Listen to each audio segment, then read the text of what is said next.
Hello बच्चों, let's see the question. और question है a muon is unstable elementary particle whose mass is इतना, इतने टाइम्स है मास ऑफ इलेक्ट्रॉन के, जिसका चार्ज प्लस ई या माइनस ई है। एक नेगेटिव म्यून को एक प्रोटॉन ने कैप्चर कर लिया तो म्यूनिक एटम बना दिया। ठीक है, और वो एटम जो है बोहर की क्वांटाइजेशन कंडीशन को फॉलो कर रहा है। तो क्वेश्चन है what is the wavelength of photon emitted when muon drops from second orbit to ground state. Ground state से, सॉरी, सेकंड स्टेट से वो ग्राउंड स्टेट में आ रहा है, तो फिर उस टाइम पे वेवलेंथ कितनी होगी। तो उसके लिए हमें ऐसा समझना पड़ेगा कि एक हाइड्रोजन लाइक एटम है जिसमें इलेक्ट्रॉन की जगह एक पार्टिकल प्रेजेंट है जिसका नाम क्या है, म्यून है। और जिसका जो मास है वो मास क्या आ रहा है, वो मास केवल वो 207 टाइम्स ज़्यादा है। तो हमारे पास जो एनर्जी का फॉर्मूला आता है, किसी भी शेल की एनर्जी का हाइड्रोजन एटम में, तो वो क्या हो जाता है, इसे मैं थोड़ा सा साफ कर देता हूँ ताकि हम आसानी से दूसरी चीजें लिख पाए।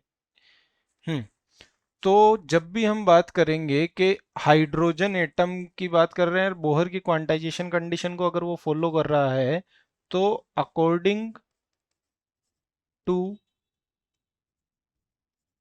बोहर्स कंडीशन, बोहर्स की क्वांटाइजेशन कंडीशन को फॉलो कर रहा है, तो एनर्जी का फॉर्मूला आता है हमारे पास में n square, sorry, 2 pi square m z square e की power 4 divide by 4 pi epsilon naught का स्क्वायर। और यहाँ पर बन जाएगा मेरे पास में एन स्क्वायर एच स्क्वायर, जिसे हम सोल्व करते हैं तो कितना आता है। अगर हमने एनर्जी इलेक्ट्रॉन का चार्ज माइनस में रखा है तो हमारे पास आंसर आएगा -13.6 Z square by N square electron volt. यानी ये जो है ये मास के डायरेक्टली प्रोपोर्शनल है, एनर्जी और मास जो है वो डायरेक्टली प्रोपोर्शनल है। अब इलेक्ट्रॉन की जगह म्यून रख दिया तो जितना भी एनर्जी बढ़ेगी वो किससे बढ़ेगी, 207 टाइम्स से भी इंक्रीज हो जाएगी।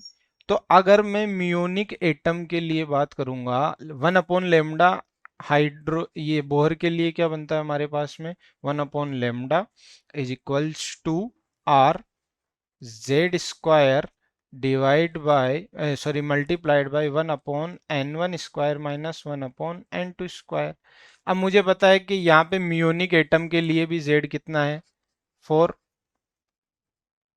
म्यूनिक एटम उसके लिए z कितना है, उसके लिए प्रोटॉन है एक, क्योंकि क्वेश्चन बोल रहा है एक प्रोटॉन पकड़ रहा है तो एक ही हो गया एटॉमिक नंबर। r कितना हो जाएगा, बस यही डिफरेंस है कि r जो पहले हमारे पास कितना हुआ करता था, 1.09 मल्टीप्लाइड बाय 10⁻⁷, 10⁻⁷ मल्टीप्लाइड बाय, अब कितना हो जाएगा, इसको 207 से भी हम मल्टीप्लाई कर देंगे। तो म्यूनिक एटम के लिए 1/लेमडा का फॉर्मूला बन जाएगा, आर डैश जो नया बना है हमारे पास में वो हो गया 1.09 मल्टीप्लाइड बाय 10⁻⁷ मल्टीप्लाइड बाय 207।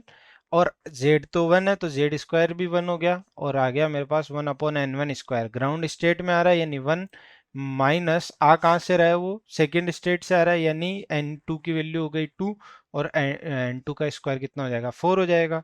तो यहाँ से जब हम क्वेश्चन को सोल्व करेंगे तो लेमडा निकल के आ जाएगा मेरे पास में, वो कितना आएगा, 5.91 मल्टीप्लाइड बाय 10⁻⁻10 मीटर निकल के आ जाएगा।